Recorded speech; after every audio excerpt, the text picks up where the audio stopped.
Hey guys, welcome back to I Love This Shit. So sorry for the delay on the episode. Took a little break after doing the interview with Keelan. Life, work, all that good stuff kind of got in the way and, just kind of set me back a little bit. And this is going to be just, a regular type episode for today. I do have other interviews in the works. Just got to get everybody's schedule in order and things of that nature. I do have some pretty good guests on the list, which I really hope you guys are looking forward to. More on that later. Don't want to say too much in case things don't pan out the way I would like them to or as soon as I'd like them to. But hey, it's going to be some good stuff. I really hope you guys are going to enjoy it. And I really hope you guys are going to enjoy this episode. So let's get to it.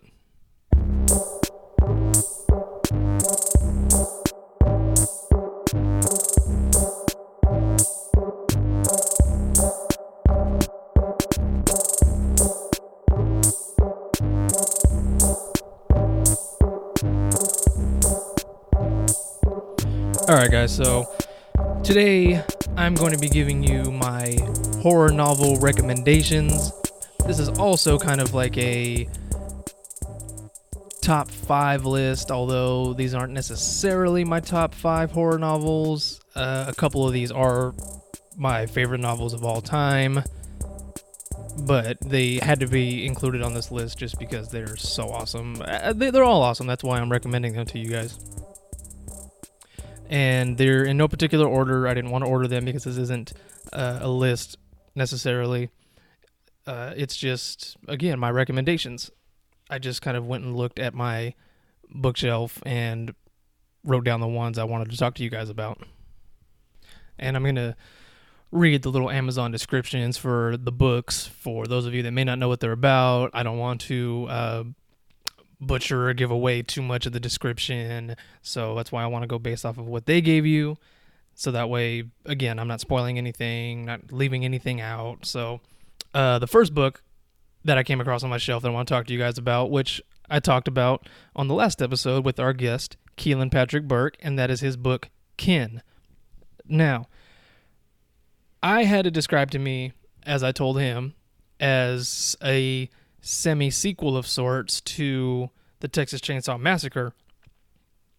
It's a, if those of you who have seen the Texas Chainsaw Massacre know how it ends, and it's kind of a, well, what happens when that last girl, the final girl, gets home?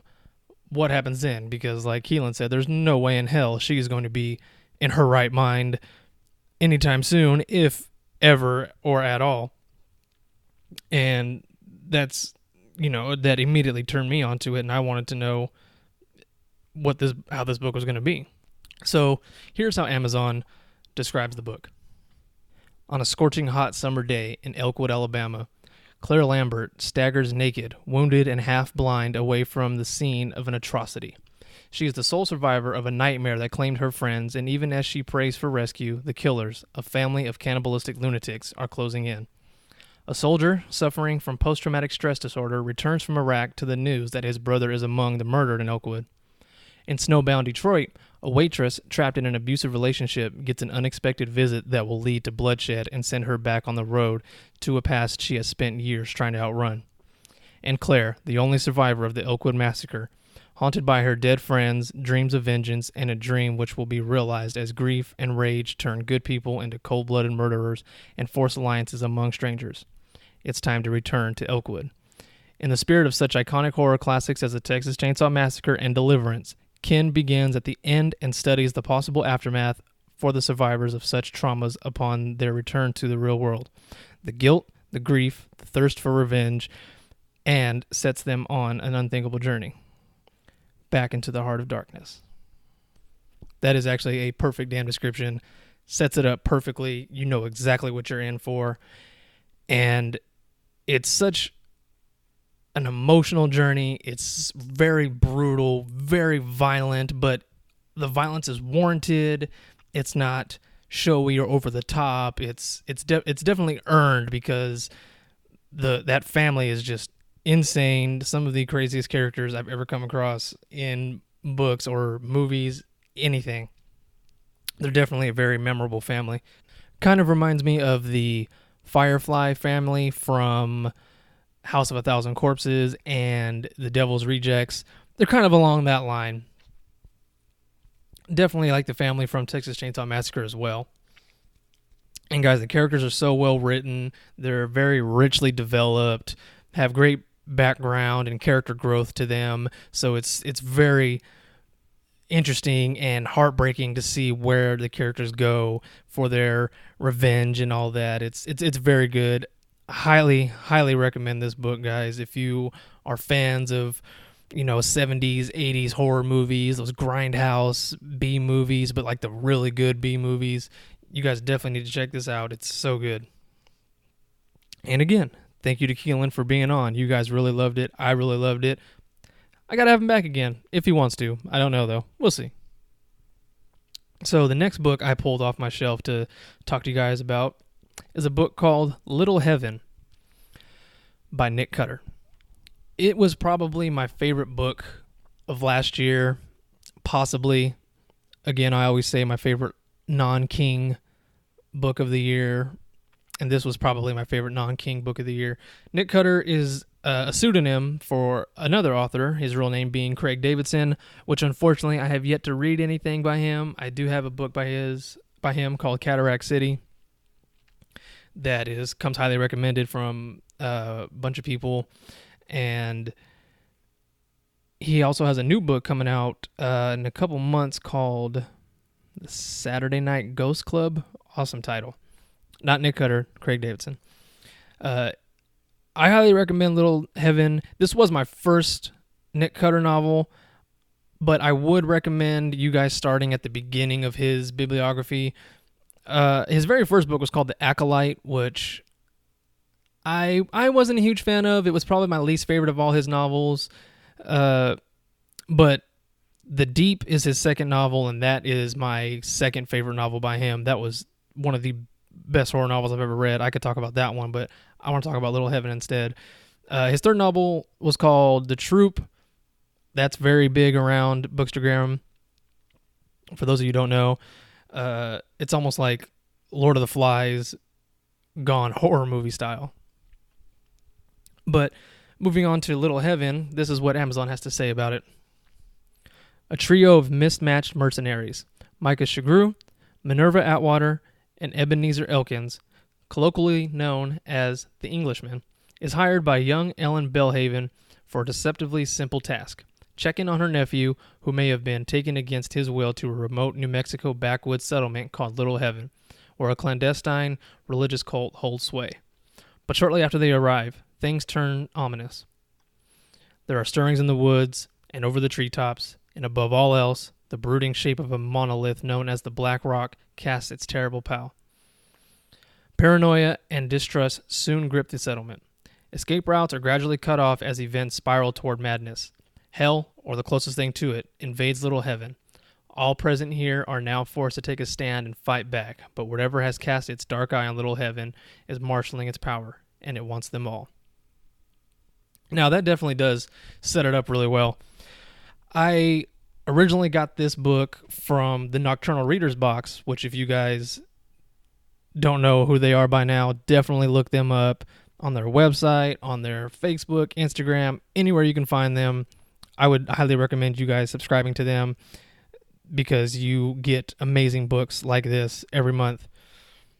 And I initially only read the prologue just to see how it was going to be, and then next thing I know, 3 days later, I'm finishing the book. The prologue pulls you right in, and you get so hooked on it. It does a little bit of time jumping.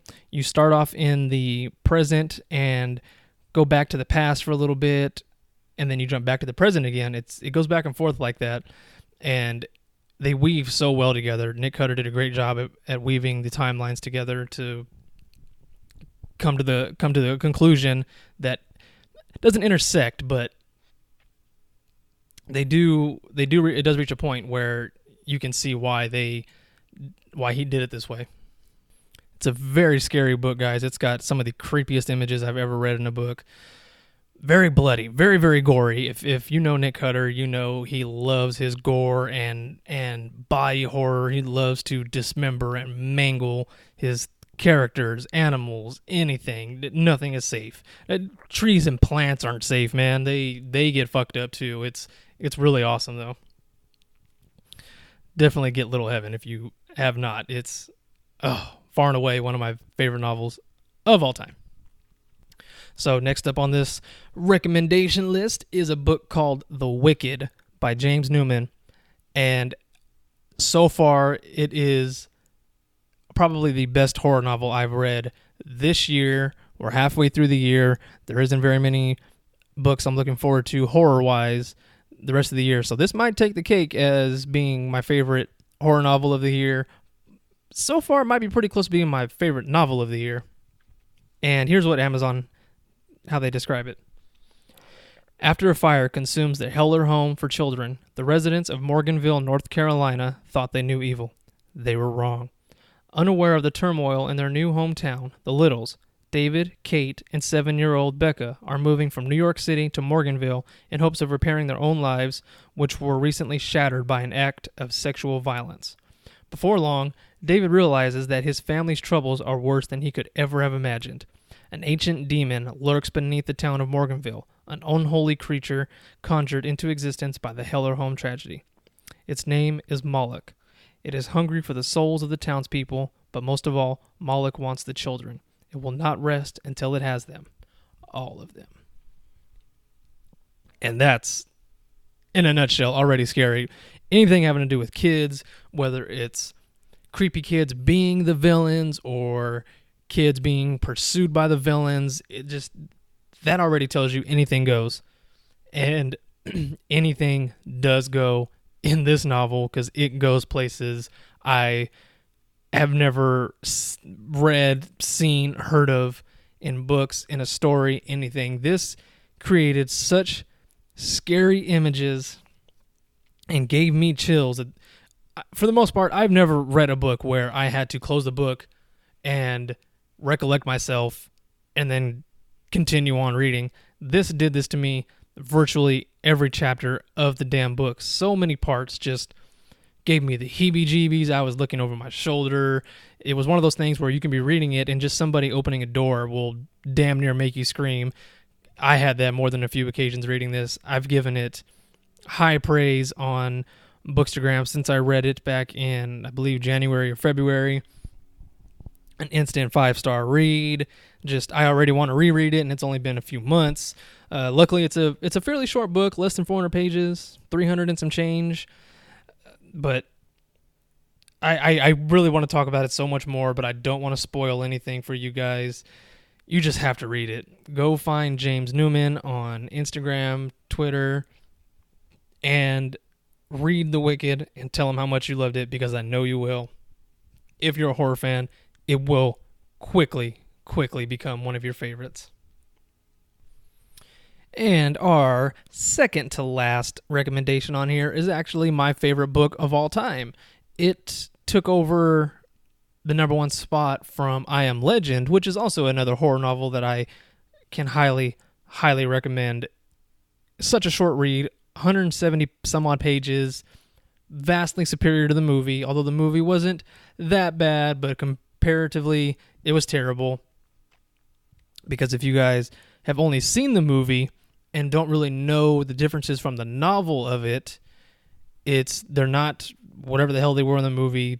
Those are like mutant humans or some such shit. I don't really know what they were, but in the book, they are vampires. They are living, breathing, talking vampires. And one of the best things they cut out from the book to the movie was these vampires know where the main character lives. They go to his house and taunt him every night, trying to get him to come out, because they know he's possibly the last human on Earth. He's definitely, the last human in New York where it's set. And they cut a lot out. They definitely took creative liberties with the story, that's for sure. But compared to the original movie, The Omega Man, which they were like a cult. They weren't even vampires or mutants. They were just a weird face-painted, hooded robed cult. So check out I Am Legend. That's just a little honorable mention there. But my favorite novel of all time, and my second to last recommendation, is Nosferatu by Joe Hill. And if you've been living under a rock, you should know that Joe Hill is Stephen King's son. He didn't want to be associated with his dad in terms of trying to gain popularity. He wanted to do it all on his own, so he just used his first and last name, his first and middle name, although his middle name is Hillstrom. He shortened it to Hill. Joe Hill. It's a great pen name. He did a good job, and people quickly found out who he was, so it didn't last as long as he might have liked. It was going to come out sooner or later, much like his dad's pseudonym, Richard Bachman, did. People found out about it after a book or two. But this is what Amazon describes Nosferatu as. Victoria McQueen has a secret gift for finding things. A misplaced bracelet, a missing photograph, answers to unanswerable questions. On her Rayleigh Tough Burner bike, she makes her way to a rickety-covered bridge that within moments takes her wherever she needs to go, whether it's across Massachusetts or across the country. Charles Talent Manx has a way with children. He likes to take them for rides in his 1938 Rolls-Royce Wraith with the Nosferatu vanity plate, NOS 482. With his old car, he can slip right out of the everyday world and onto the hidden roads that transport them to an astonishing and terrifying playground of amusements he calls Christmasland. Then, one day, Vic goes looking for trouble and finds Manx. That was a lifetime ago. Now Vic, the only kid to ever escape Manx's unmitigated evil, is all grown up and desperate to forget. But Charlie Manx has never stopped thinking about Victoria McQueen. He's on the road again, and he's picked up a new passenger, Vic's own son. Now, they honestly have given quite a bit away, not necessarily away, but they've told you almost half the book already, because that description is about half the book. But it's a very intense, scary, and fun ride the entire time. No pun intended, because his ride is a ride to hell, basically. It just blew me away with how much imagination it has in it. Joe Hill, if you've ever read Joe Hill, you know that his imagination is unlimited. He goes places you would never think of, and he does them so well and with ease, man. It's definitely unlike anybody I've ever read. It's obviously my favorite book from him. It's my favorite book in general. I could spend an entire episode devoted to this book, which I might actually do for those of you that are interested. If you are, let me know some way, shape, or form. Instagram, email, whatever. Let me know if you guys would like to hear me talk about that at length, because I can definitely do that, obviously. So I don't want to say too much about that one other than what I've already said, because you guys need to experience that for yourself, because that's what it is, an experience. It's an epic. It's almost 800 pages, I believe. Maybe, no, it's almost 700 pages. It's a little under 700 pages, and not a slow page, slow sentence among all of them. You start off high with the opening chapter, and it just keeps going until a very, very satisfying conclusion. I am so excited AMC is picking this up for a 10-episode series, straight to series. No, film a pilot and we'll see if we like it. We're giving you all the money to do the entire series, all 10 episodes right now. And, after the success of the Terror series that AMC did, let's hope that they can do this book justice as well, because I haven't finished the Terror yet. I'm about halfway through the season, and I really like it. Couldn't really get through the book. If you know me and Dan Simmons, we don't get along for whatever reason. So I really hope AMC does a good job with Nosferatu. All right.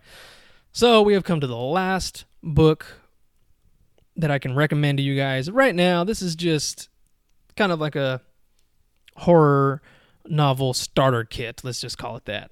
And you might be wondering, oh, horror, how come you haven't talked about Stephen King yet? Well, I tried to pick one book of his because I can talk about so many of them, obviously.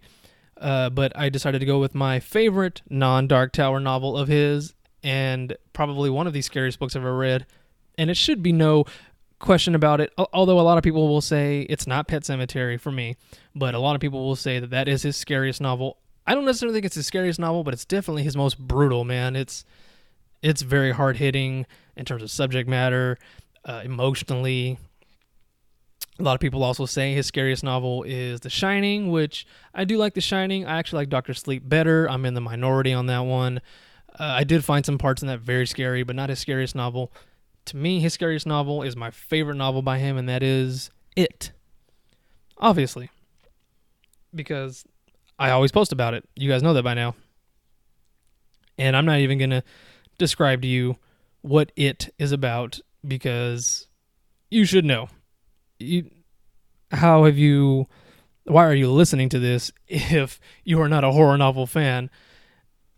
If you know horror novels, you know It, you know Stephen King. But just to talk a little bit about why I like it, it's just, we all know King is very good at writing characters, and with the Losers Club, you really get to know them to the point where you close the book and you almost want to go call those characters because you know them. You know them, and you've hung out with people like this. You care so much for these characters that you definitely feel like you've gone on a journey with them over the course of these 1,000+ pages. It's a huge, thick novel, but you don't care. Some books, they're epic, and you have fun with them, but by the time you're done, you're like, man, I'm glad I finally got through that because it was such a huge book. This one, I could have easily read 1,000 more pages and still loved every bit of it. It definitely has some of the scariest scenes I've ever read in a book. King said he was inspired by the movie monsters and just monsters in general of his time growing up that influenced him to write some of its incantations in this. And, you know, he uses them very effectively. One is like the creature from the Black Lagoon. One is the I was a teenage werewolf. Just things like that, amongst other things that I won't spoil. But he uses them all very effectively. They're all very scary. And even though this book is long and scary and emotionally wrecking, you nonetheless have so much fun reading it. If you guys have ever seen the original miniseries, you know, it brings back so much nostalgia. Even though I wasn't a kid in the 50s, I wasn't even anywhere near being around in the 50s. My parents weren't around in the 50s. So, but nonetheless, you just get such nostalgia because it takes you back to your childhood and the innocence of childhood, and then he throws in this unspeakable monster in it to wreck their lives. And not only that, the adults in this novel are shit, man. They are terrible. Not the Losers Club as adults, but when the section of the Losers Club being kids, all the adults are terrible, man. They are just not good people. They don't help in any way whatsoever. I get it was a different time. It's the 50s, but still, the parents, everybody in this are just the worst, man. They are oblivious to everything. But then again, maybe that's because, you know, supposedly it has been around for generations amongst generations, and they're just, you know, trying to turn a blind eye to it. But they're the worst, seriously. But nonetheless, it is such a great book. I've already read it twice. I'm already itching to read it for a third time, but it almost takes me a month to read 1,000+ pages. So we'll see. Maybe I'll get to it again soon. Maybe have a giant read-along on Bookstagram, which, speaking of which, tomorrow, Sunday, July 1st, I am hosting the Journey to the Territories read-along. We're all going to read The Talisman by Stephen King and Peter Straub, one of my favorite Stephen King novels of all time. It's in my top 5, if not my top 3. It's going to be so much fun, guys. The last one I did was Nosferatu in December of 2017. Great turnout. I had so many people join that one. I was overwhelmed with how many people joined. It was so much fun to talk about my favorite book of all time. Now we're going to talk about another one of my favorite books of all time. Maybe soon I'll do a novel I haven't read before, so that way it'll be new to me as well as everybody else. So we'll see. I urge you guys to join. You know where to find me on Instagram to join. I love this pod. Also, I'm on Twitter now, sort of, kind of. That is I love this pod 1. Somebody out there has I love this pod, and they don't even tweet or use their page for anything, so screw that person. And yeah, I really hope you guys can join. I really hope you guys love this episode. It's a shorter one, but hey, I just wanted to talk to you guys about a few books that I love, which is why I'm here. So hope you guys read them. If you do, let me know what you think. Hope you guys will join the read along. If not, hop on the next one or the next one. I don't care. Let's talk books, guys. That's why we're all here. So I thank you so much for listening. You guys have a great weekend. I hope to talk to you guys soon on any platform. I love this pod on Instagram, also on Facebook now, if you guys are into that thing. I love this pod at gmail.com. Send me suggestions, comments, whatever. I love you guys. You are awesome. Can't wait to talk to you guys. Have a great weekend. Love it or shut it.